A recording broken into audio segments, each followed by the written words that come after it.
We're going to be starting the session. Great. Well, hi, everybody.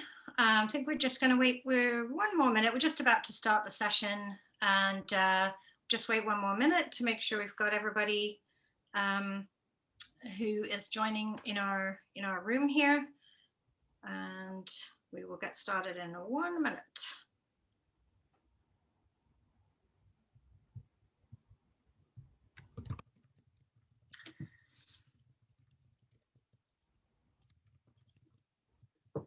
Hope everybody had a good time at the lounge last night. It's been interesting to see some of these new tools that RDI has been so creative with presenting.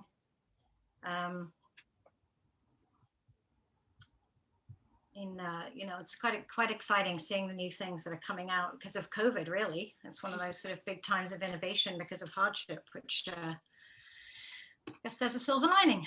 All right, well, I think we'll get going because we've got lots to cover here today. So welcome, everybody. My name's Deborah Harford. I'm the Executive Director of ACT, the Adaptation to Climate Change team at Simon Fraser University. And today our session is with local government leaders, and this is an opportunity to sit down with 4 local government leaders and really talk in depth to do in your community on climate change and have an exchange with them, as they've really been in the trenches working through this stuff with us, and we'll talk a little bit more about that in a minute. But I just want to begin with an acknowledgement that I am living and working on the unceded traditional territories of the Tsleil-Waututh, Squamish and Musqueam peoples, and I'm very grateful for the opportunity to work on this land. So in a moment, I'm going to hand over to my colleague, Dr. Alison Shaw, and she will tell you a little bit more about the project that we're doing with Manny, Hillary, Laura, and Kate, and others. After that, we're going to have a quick Q&A period with some questions that we collected from people in our first session yesterday with Manny, Hillary, Laura, and Kate when they presented on their work. And so we'll start with a moderated panel discussion with them. And then we're going to invite you to choose to go and have an in-depth chat with Manny and Hillary on corporate strategy, or Laura and Kate on planning for climate action. And we're going to backdrop that with a little bit of a scenario on the kind of weather conditions that we might be seeing in about two decades or 3 decades in BC, just to really bring home the urgency of this planning and how it's very important that we think about how we reduce our emissions and our vulnerability and benefit other community priorities. Then we'll pop back, we'll have our panelists just bring out some top points from your discussions. And then we'll have a little bit of a group discussion because not everyone's going to be in both rooms. So it's an opportunity to ask any questions that you may have of the other 2 panelists. And then we'll have a conclusion. And we really want you to stay to the end because we have 1 more poll, which is for our session this afternoon with funders and service providers, because we want to know what you want to know from them. So just a quick overview of the focus that ACT has. We're co-hosting this conference with RDI and the BC chapter of the Planning Institute. And our focus here is low carbon resilience. And so what low carbon resilience acknowledges is that local governments are grappling with climate change impacts already: wildfires, smoke pollution, heat, water availability issues, flooding, and changing snow and ice pack, and that those things are going to increase even if we reduce our emissions to 0. So we've got to deal with those, but the way we deal with them could actually increase our emissions if we're not strategic. For instance, if you're doing very large scale grey infrastructure to improve drainage, or you're using air conditioning in a place where electricity generation is emissions intensive. Alternatively, we could do a great job on reducing our emissions, but put that renewable infrastructure in a place that might be vulnerable. So we're trying to go to the top right quadrant here, where we have low emissions, low vulnerability, and we benefit other areas of our work, of community priority. So in order to action this, we're working with, in the Integrated Climate Action for BC Communities Initiative, ICABCCI, with 13 partner communities. Our champions today are from 4 of those communities to co-create and embed this planning to implementation strategies and develop a framework for action and tools that we'll be sharing later this year. And so you can see a little map there of where our communities are. So I'll hand over now to Dr. Alison Shaw, who's the lead on our research on ICABCCI. Yeah, thanks, Deb. And just to recap from our presentation yesterday, a low carbon resilience lens is, as Deb mentioned, a way to do risk reduction as well as emissions reduction in a way that prevents the contradictions that she mentioned. But a critical feature of an LCR lens is recognizing that climate action occurs alongside other community priorities. And so it moves us toward, if done well, it moves us toward a sustainable development pathway. It also helps us to manage the avoidable and avoid the unmanageable. And so at the local government scale, as Deb mentioned, local governments are on the front lines of projected climate impacts and are also responsible for lowering their emissions, which account for 50% of Canada's emissions. Taking a low carbon resilience approach forces thinking about how to build more effective investment that actually deals and accounts for changing conditions over time. And it builds in thinking about community resilience and zero carbon goals. Deb? So, as mentioned, a critical feature of this type of approach is that it features co-benefits. We can't do climate action in isolation from other local government objectives. So co-benefits are positive effects that a policy or measure aimed at one objective might have on other objectives. And using a low carbon resilience approach or integrated climate action, we know that we can start building in co-benefits around biodiversity, Deb, economic development, health and equity goals. And so the idea is to ensure that our communities are advancing toward more sustainable pathways. So in our ICABCCI research, we've identified 3 different pathways that local governments can use in order to start integrating low carbon resilience approaches. The first is just coordinating between existing adaptation and mitigation plans, identifying key linkages between adaptation and emissions in order to prevent contradictions and to identify synergies. Streamlining climate action planning, which has typically been done in silos. Adaptation planning and mitigation planning are actually unified in an LCR planning process in order to co-evaluate both risk and vulnerability to projected climate impacts for communities alongside emissions inventory and forecasts.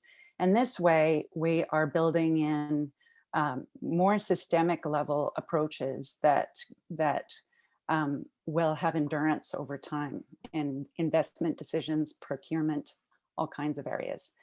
The third path is mainstreaming low carbon resilience. So using the 3 criteria that we just mentioned, reducing risk and vulnerability, reducing emissions, and advancing co-benefits into all decision processes in the corporation, and identifying options that future-proof our communities into the future. Deb? So our ICABCCI results from our case communities, which have been using low carbon resilience approaches in these 3 different ways, are all written up in reports and tools on our website that are made available to the public and to local governments across Canada. We are really excited to be kind of finalizing our final deliverable this year, which is a low carbon resilience framework for action that will help local governments identify strategic pathways to move toward low carbon resilient futures in their communities. Deb?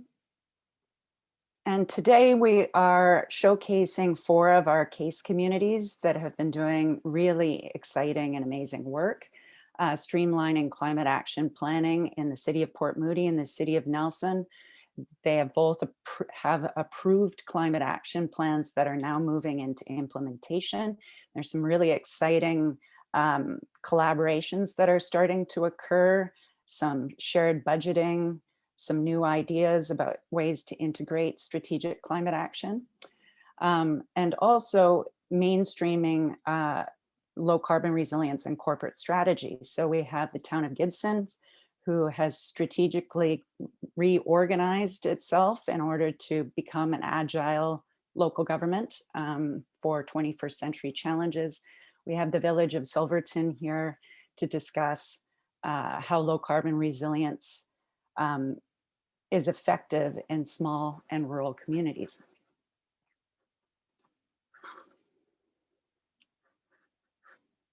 ICABCCI's LCR highlights suggest that there are all kinds of great things that can emerge from a low carbon resilience approach that otherwise wouldn't occur, ranging from cost savings to cross-departmental collaboration, elevating climate action to systems level, developing shared accountability across organization and in some situations sharing budget, developing integrated mindsets among staff, council, and service providers.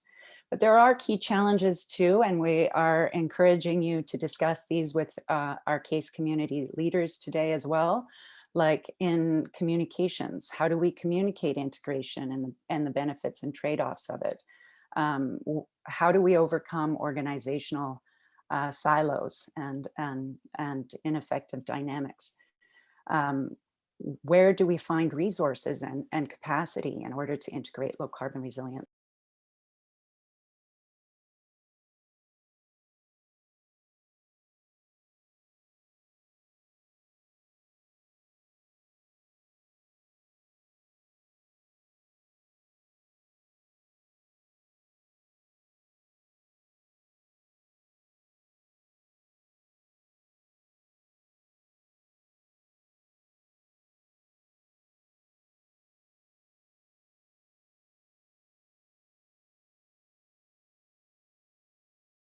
Discuss with our panelists, so we're just going to have a little bit of a discussion with them about the questions that you put into our poll yesterday. So we really wanted to sort of prime this session with a bit of a discussion about the key things that people are already thinking about, and then that'll lead into, it'll give you a little bit of a taste for the kinds of discussion you can have in the breakout rooms. So I'm just showing you this now, but I'm actually going to stop sharing because I'd rather you were able to see the panelists, but I'm going to start with the first two of these questions for them. And I'm going to let them kind of jump forward on starting with the first one. So I'll just read out the first two and then I'll stop sharing my screen and we'll be able to see them. It's nice to have a bit more of a personal interaction given our Zoom environment. So the first two questions are, with the limited budgets and person power of small municipalities, how would you sell to another small community the benefits gained of the time spent in the planning process? So this is speaking to this idea that if you do things in an integrated way, you can save money and time. And then the other one that we'll ask, and we'll ask the third one if we've got time, but I want to give a bit of time for the panelists to answer. What was the critical light bulb moment where your community shifted from climate straggler to climate leader? This person said they had envy about that. We've got climate envy about what your communities are doing and wondering how to catalyze a shift. So those are two really great questions. So I'll stop sharing now and hand over to start with the panelists. So I'm going to invite you guys to just pop up a hand if you'd like to go. And so starting with the first question, with the limited budgets and person power of small municipalities, how would you sell to another small community the benefits gained of the time spent in this integrated planning process? How would you describe it to, if you had to go in and talk to mayor and council about the time you saved and make comments about that? What would you like to highlight? Laura, can we hear from you? Sure, I can speak to that from Port Moody's experience. I think I mentioned yesterday we were originally asked to create 3 separate climate documents, one for adaptation, one for community energy emissions, and then an overall climate strategy. So when we were getting involved in the ICABCCI project, it was a really big selling feature for us to only have one planning process. And so that means getting everybody who's related to both of those climate streams in the same room, and doing only one process, as opposed to spending more time and money, either getting help from a consultant or doing it in-house to get everybody to go through that process 2 or 3 times, which wouldn't make sense, and finding some of those synergies in there between considering both climate action streams was really helpful. It also led to some better collaboration, not even related to climate action, but projects have come up where these different departments have learned to collaborate a lot better with each other, and just keep each other informed on what's happening, coordinating budgets, really working together to grapple on some of those key things that we're struggling with as a municipality, or work on some of those other strategies that are considerations, like in our OCP or our council strategic plan, or in other strategy documents that sort of overlap with climate action or don't, but they're really learning to work together. We also think that through this one process, we probably saved about $10,000+ just from a consultant budget standpoint on doing one process instead of 2. So that was really helpful and a big selling feature to our council in order to capitalize on those resources. And then getting involved with an integrated planning approach, we found that there was more access to external knowledge, especially working with the ACT team, and being able to talk to other municipalities about their experience on both climate mitigation and adaptation, and then bringing all that information together. We really capitalized on other experiences and that external expertise piece in there. So yeah, I'll stop there if anyone else wants to jump in. I would just add that for Nelson, everything Laura just said was similar for us.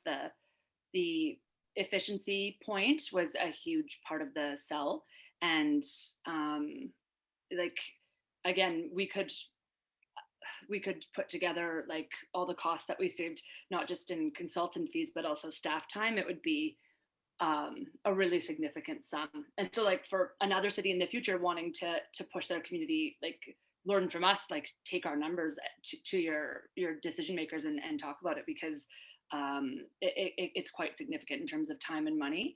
We too would have done at least 2 large scale planning processes, not to mention maybe even more if we were splitting corporate and community as well.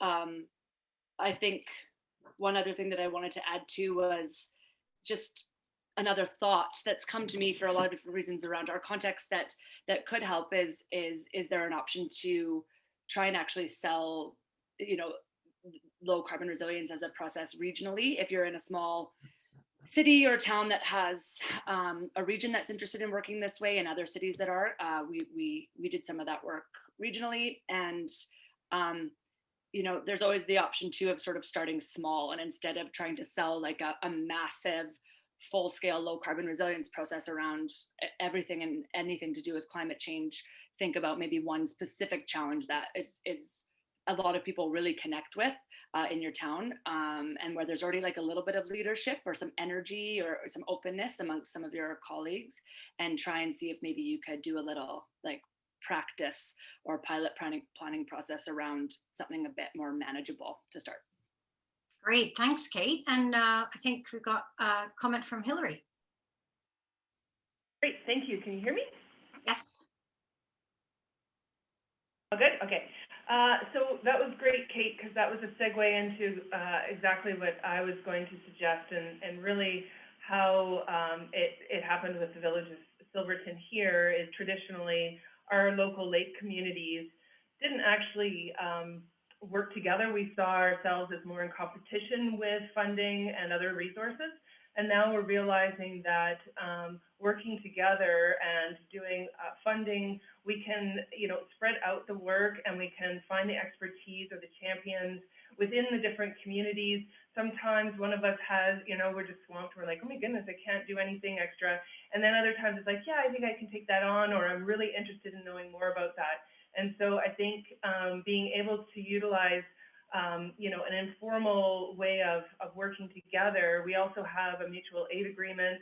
We're looking at sharing staff in other areas and departments. And so there's just a lot of efficiencies as well as opportunities for funding. If you're a really small community and you don't have that staffing capacity, you can't hire someone else. So you work together, and actually it lessens the workload in other ways, because you end up talking about other stuff. And so you save time maybe on a totally different item that has nothing to do with anything, but because you've created that relationship, now you've got these synergies to move. Great.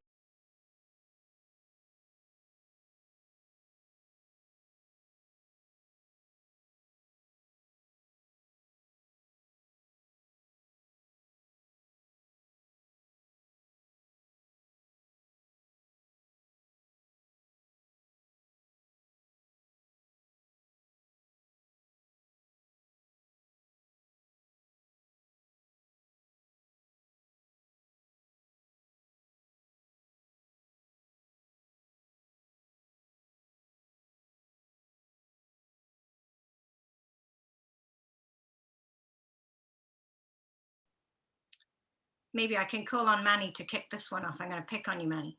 Yeah, no sweat. Thanks very much.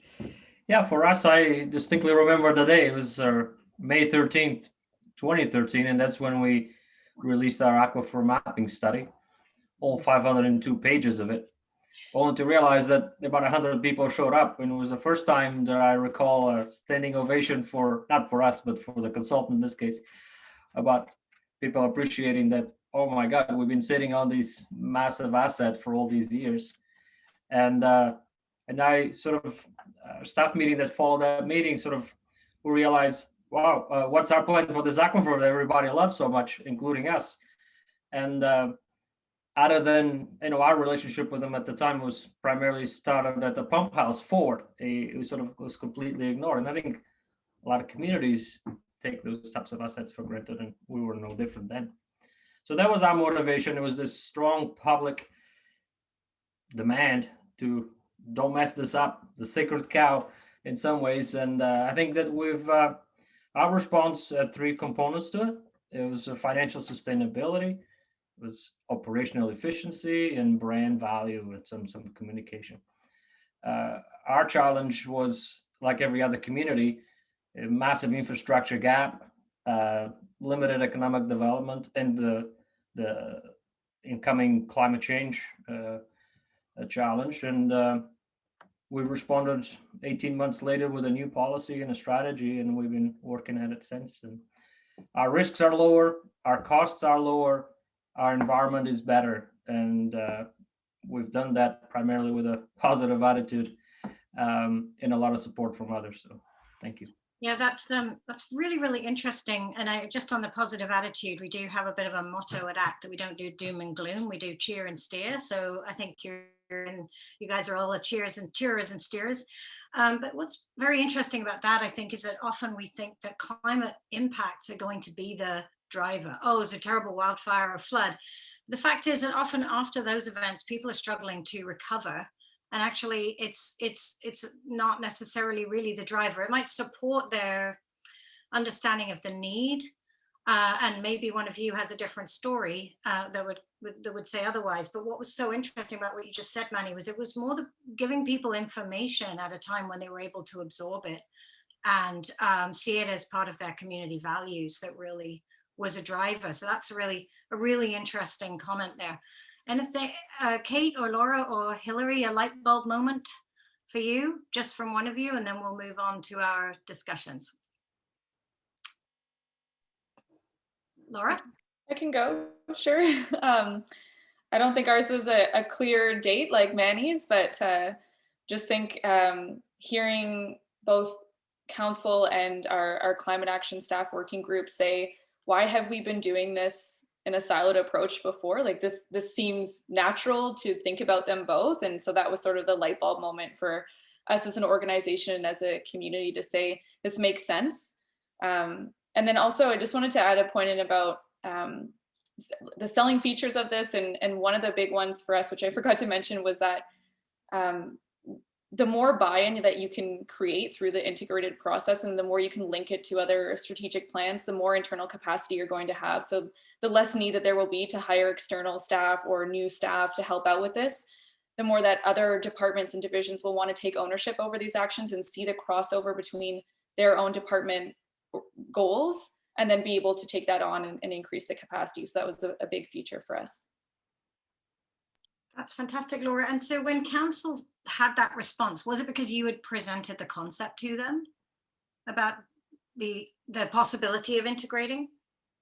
Yes, yeah. So through the ICABCCI project, we were seeking endorsement to work with your team on this. Then we sort of framed it up as, you know, let's move away from the 3 separate documents and do this in a fulsome document.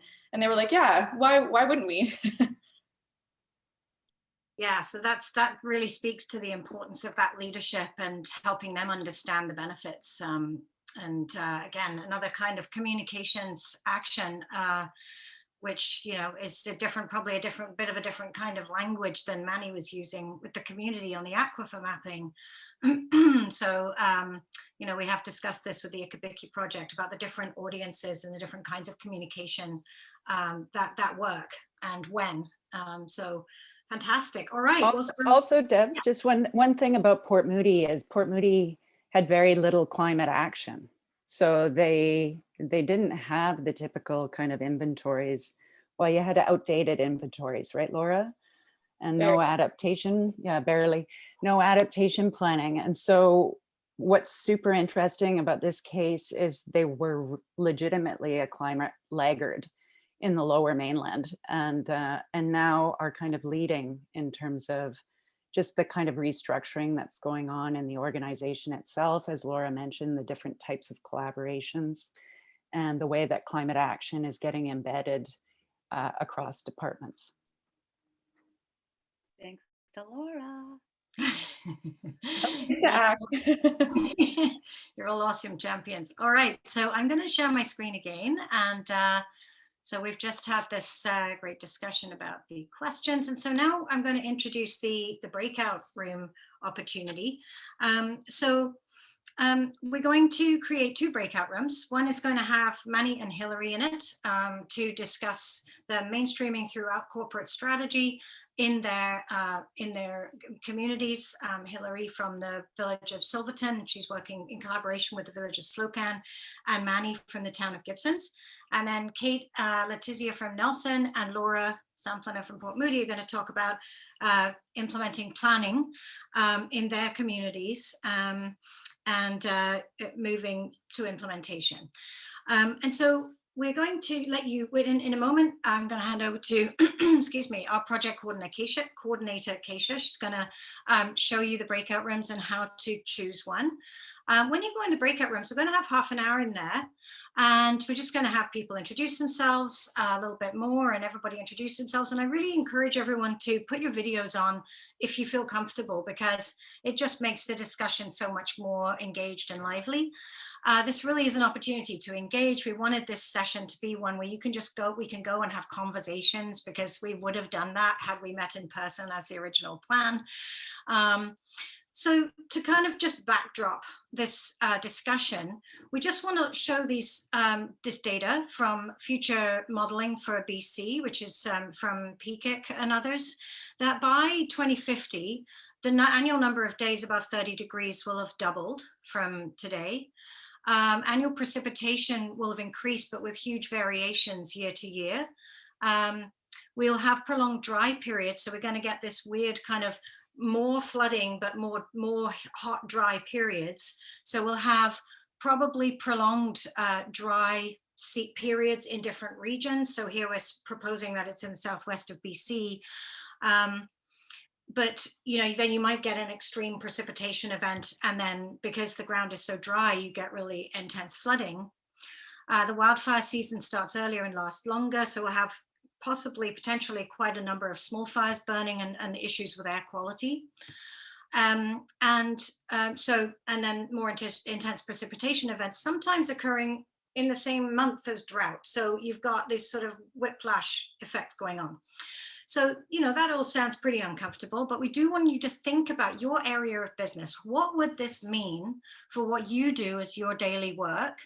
And now we'll think about backcasting. So what we're trying to do here is say, look, this is why we're working on adaptation, why we're trying to integrate it with emissions reduction, because we'll have much more need for cooling. There may be much more need for things like pumping, water filtration, and other kinds of emissions intensive activity, like upgrading our dikes and pipe systems.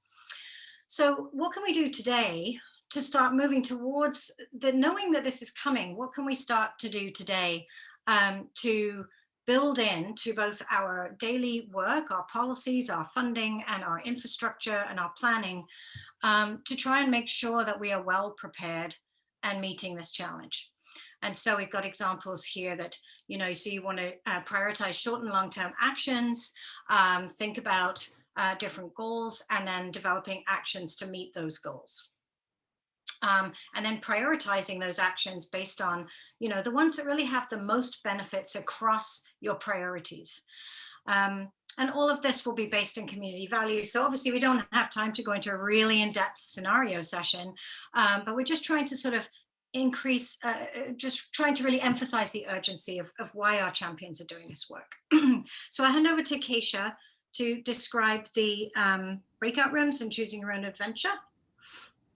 Awesome. Thanks, Deb. So yeah, as Deb mentioned, we're going to have 2 rooms. We'll have one with corporate strategy with Emanuel Machado and Hillary Elliott.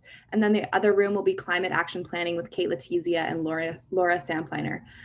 So I'm going to open up the rooms, and then all you have to do, I think if you're on a PC, you should just be able to join quite easily. And then if you're on a Mac, you just might need to hover over the room number. It's going to be a 0 now, but it'll obviously increase as people join the rooms. Just hover over that and it should say join, and then you can just click to join. So I'm going to open up the rooms, and if you have any questions or any difficulties, I'll be here in the main room. So just reach out to me if you do need anything. So I'll open those up now. Really, really interesting time and some really wonderful input from our participants. I'm going to invite everybody to just put your videos on if you're comfortable. If I apologize, I did turn off some videos in the first session. So if you can't turn your video on and you need us to do it for you, please put that in the chat. I didn't realize it would actually stop people putting their video back on. I was just trying to feature the panelists at the time. What we want to do now is I'm just going to invite Manny and Hillary, and then Laura and Kate, each to just make a couple of comments about what you heard in your oops, sorry, I'm starting my video. Yeah, what you heard in your, oh, sorry, I'm having a technical crisis here. I'm trying to hide my self view because I hate looking at myself. There we go. So yeah, just going to have a couple of comments from our panelists on the sort of top of mind things that came up in their discussions. And then it's an opportunity for, if you were in Laura and Kate's session and you've got a question from Annie and Hillary that came up, you've got something up that you'd like to comment on or ask about corporate strategy, we'll invite you to do that. And then likewise for those who were in Manny and Hillary's session, if you'd like to ask Kate and Laura about their planning and their implementation, we'll do that. And then we've got a couple more questions from the poll before that are of interest as well, if we have time. But then we're just going to ask you to contribute to a poll for our funders and service providers this afternoon, because we know you've got questions about funding and service provision, and so we want to know what those are. So right, so I'm going to hand over to, I'm going to just go back in the order that we had our presentations yesterday. So Manny, would you like to just make a couple of comments from our breakout room, and then we'll invite Hillary, and then I think it was Laura, and then Kate. Very good, thank you, Deborah. Yeah, it was a great session. We're dealing with the 2050 scenario with severe drought and events in particular, and with some rain events and all that's coming at us, so it's already here. And primarily the discussion was around, from an organizational perspective, how do you manage all these challenges and how you organize ourselves and our plans and to move forward. So it was good discussion. And then we ended up talking a little bit about also the role of other governments and agencies to support that, and particularly around the question of supporting working at a watershed scale with other communities and other parties, and the governance that's required to support that. I think that was primarily what we were talking about. It was very helpful.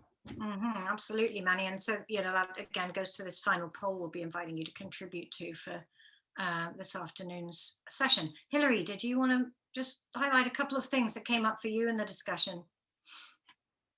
I guess synergies that can happen while working together.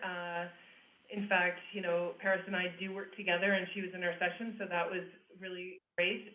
But also the challenges of the fact of, a regional district versus a small municipality, and even internally for larger organization, trying to integrate that LCR lens, and then when day-to-day business comes around, how do you keep that momentum going, and do you need that champion on staff, and how do you keep that lens beyond, say, that staff meeting or that one initiative? Yes, exactly. Keeping the momentum going and keeping morale high is a really good question. Great. So thanks to you guys. Laura, did you want to just make a couple of the top points from your room? Sure. I think we didn't really get to the climate scenario portion, although it was helpful to have it there on the screen and sort of refer back to in our conversation. But we were talking more about selling some of the features of integrated planning and how we got started in our different communities, as well as all the great attributes that ACT brought to the table when working on LCR, and how we move forward with that really quickly. We also talked about how you start off these discussions with decision makers in your community, whether you're a community member who's interested in pushing the envelope forward, or whether you're a staff member who's trying to work with different stakeholders and players at the table, and really highlight some of the benefits of doing strategic planning versus actually hitting the ground running with shovels and getting going on some of these projects without that strategic view on there. Those were some of the key points that I took. I don't know if Kate wants to add anything in. Really quickly, I don't know if I think you missed, Laura, was the brief discussion we had just sort of about framing and the usefulness of and importance of being just really careful about your framing, and it might not be what you assume. The economic argument doesn't work for everybody you think it might, but that's my add-on here at the last minute. But just be careful about the frames you're using, and thankfully LCR opens up a huge world of framing options to bring to the table, so use them and be just empathetic and careful thinking about how those will go off. And I just found it really fun to hear just at the end from folks and the real spinning about, okay, LCR sounds amazing, how do I use it in other contexts? And so how do I use it to convince my council to do more? Maybe it's not a climate emergency anymore I bring to their table, it's a solution like LCR. And I thought, oh, that's exciting. And then also hearing from somebody, a planner, talking about, well, we didn't plan in an LCR way, but we're going to try and implement it in an LCR way. How is that going to work? And my wheels were spinning too. And I thought, okay, well, I'm just going to join the ICABCCI team. Let's go. Let's work on this. So it was fun. Yeah, wonderful. And we had some interesting discussions around,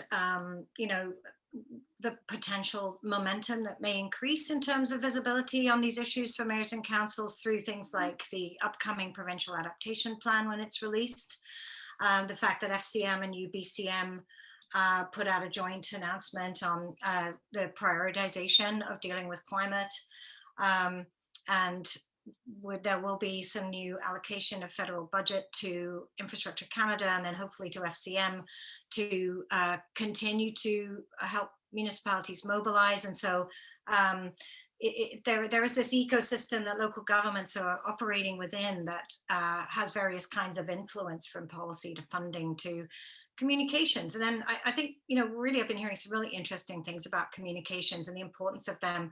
And it is such a kind of, Federation of Canadian Municipalities, Anne.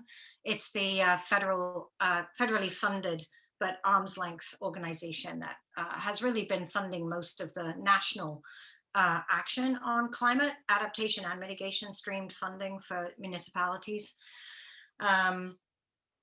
And it operates sort of independent of the provinces. So it's a direct download from the federal government to the municipalities. But, it gets people to planning, but really the implementation piece needs much more, support. And I really hope that the province will start to move on that a little bit. And then Paris from ICABCCI was talking about, the importance of a common language across the organization to help mobilize action at the corporate level.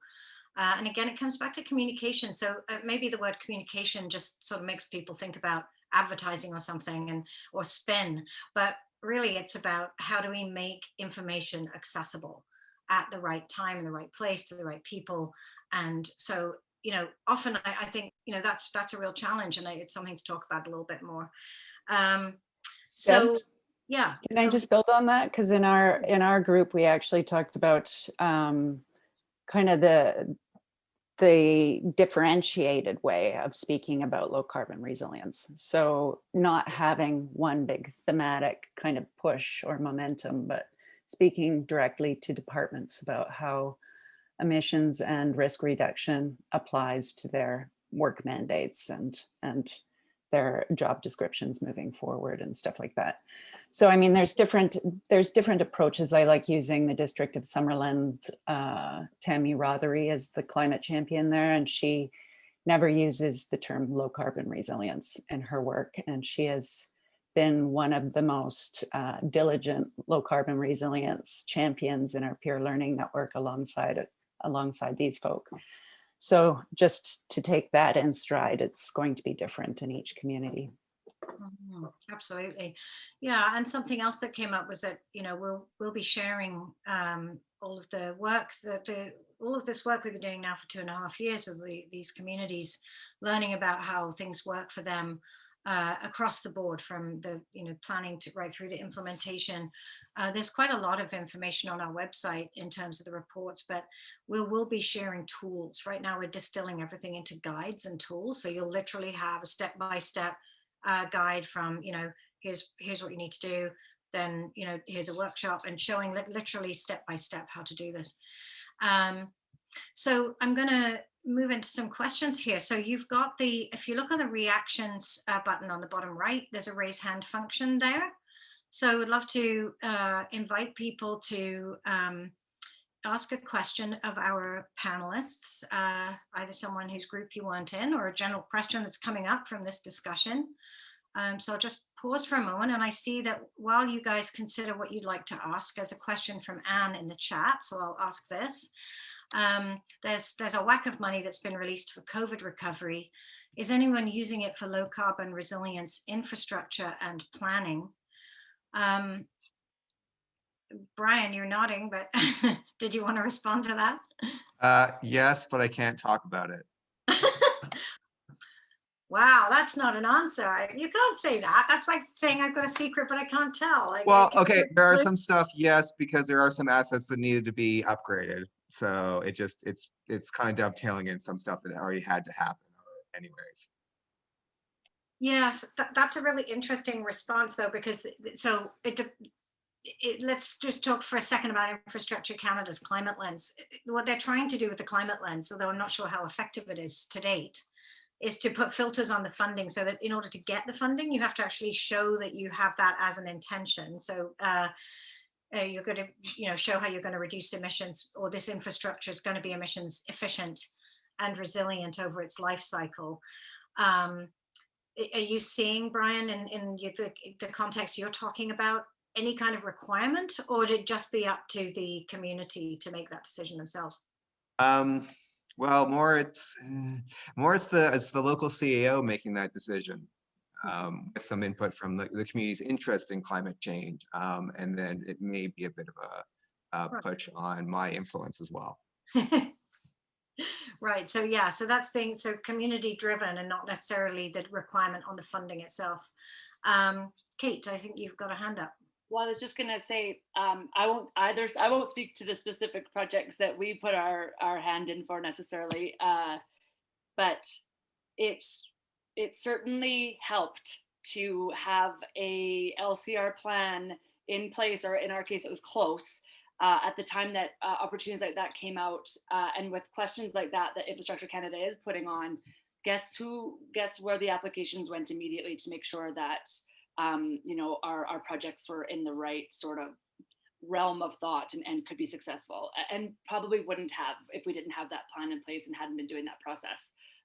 So all to say, and it was another selling point to our administration was, if we've got this low carbon resilience plan in place, when funding like that comes out, we're ready. And we showed that right off the bat when we weren't even done yet. So it was just like, boom, boom, boom. We filled out those sections. It was strong and people were keen, and it did shape our applications in a faster, more efficient, less conflict oriented way than I thought it would. So that was our experience. Manny? Yeah, the funding, there's so many, it's not that it's too much money out there, but it's certainly it's confusing for the most part. So the COVID funding, it's interesting, like communities got funding about a month ago, 2 months ago, just as here's some COVID money. It wasn't terribly evenly distributed. We personally benefited quite a bit. We got like about $1.5 million for a town our size. Of course, what to do with that money primarily had to do to cover the costs that we incurred last year, or deferred revenues, those types of things, projects. A lot of it went to technology improvements in order to transition to at home setup for the most part, and that cost about $300,000 that we're paying back out of a fund for that. The rest of that money went to public health improvements. We kept public washrooms open, put more out there, try to support even some homeless projects as well. Council set aside some community money, about $25,000, and we put out a call to communities for sort of $1,000 grants type of thing, and we dishing out about 15 or 20 of those. That's been generally well received. Then we've got a whole bunch of money for economic development, but we're not on the sort of COVID and climate. I think you're seeing that in sort of recovery funds, and they're coming in improvements for bike networks. There's some tree planting money. So again, not disconnected, but it's up to us to sort of fund the things that are important, obviously, but be ready to spend that money wisely. It's not one of those, what project, in a lot of communities, unfortunately, it's like, there's some funding, what can we do with this money, rather than we chase funds around, and that's always frustrating, by the way. Yeah, and I think one of the things we've been excited about in exploring low carbon resilience with our communities is that because when you're thinking overall about the health benefits and the equity benefits, if you get to that point, then it does actually increase your access to funding, because you're able to see that benefiting, say, income populations by ensuring equitable distribution of green infrastructure, for instance, actually does have a tangible benefit for people. And so that would increase the justification or the rationale for funding that is focused on helping those who are, disadvantaged or in low income areas with multiple benefits for health, potentially food security, and that kind of thing. So when you start to think about the co-benefits, I see them as ways into different sources of funding that lead to supporting your low carbon resilience work, as well as starting with the low carbon resilience work and then including those things in that. So it's a sort of a two-way thing. Hillary? Thanks. I just wanted to add with that, it said, the question was about whether the COVID funding could be used for any of the LCR infrastructure work. And I think that's the great thing about the LCR, which Alison also alluded to with one of the champions, not even speaking about LCR in their community and still being able to move forward. So your COVID projects or your COVID funding that you're utilizing, money spent, you can't really do it for 2020, but any project that you do, you can put that LCR lens on, and either it's an addition that is more likely to get you funding, or if it's for a funding stream that has nothing to do with that necessarily, you can still always put that lens on and ensure that you're doing some of that work as you go along. And so if you're able to have that language, like Paris was saying, throughout your corporation, then everybody's doing that work in all the funding applications that they're doing. And that's really what helps you slowly build in and create that LCR lens. At least that's how I've done it with the staff. Great, thank you. So yeah, over to other participants here with questions that you may have, thoughts you may want to share. It doesn't have to be a question, a comment, an insight. Keen to hear from you guys. We've got just a tiny little window left here to make the most of this time with our great panelists.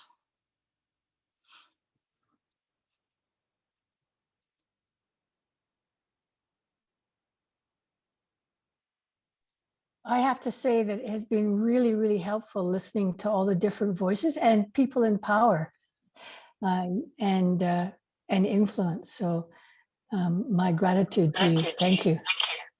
And you want to just say your community or where you're from? What's your affiliation? Ashcroft, BC, and where it's already hot and dry. And surrounded by fires, and our neighboring community gets flooded every year. Right. So, but I'm also here on behalf of ACT, Acting on Climate Locally, which is a kind of a citizens group that starts in Lillooet. So, you know, I know that and it started because we all feel kind of fractured and helpless, and we wanted to do something to push our councils and our regions, I didn't know it then, but it's to an LCR lens. So this has been incredibly helpful. Thank you. Oh, you're so welcome. And did you say your organization is called ACT as well? You're a fellow ACT? Yes. All right. Yes, it's the mini ACT. So yeah, so this one is called Acting on Climate Together. Great. Oh, great. Okay. Acting on Climate Together. That's fantastic. Yeah. Well, that's really interesting, Anna. We have, I'll put my email in the chat here, but if you are interested, we've got, resources we can share and other kinds of stuff we can use to help you develop communication. So it's really exciting to see citizens, mobilizing that way. And it's really, really important because so much of the time nothing happens unless leaders see that interest and that concern. So it's really important. Thanks for the work you're doing. I just want to add that we made a very, Lillooet is involved in their OCP right now. So I think we handed in an incredible document asking them to really, look at transportation, food security, all the issues that are surfaced or brought to the surface by climate change.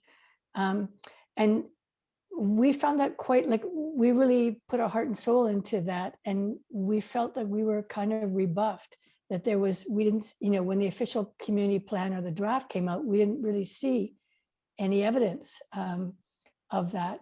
And it was later explained to us that, OCP is a broad-based plan and we won't see, all the details that we put in. But there is that friction between how do we as concerned citizens exert power locally. I mean, I'm giving up federally, I'm giving up provincially.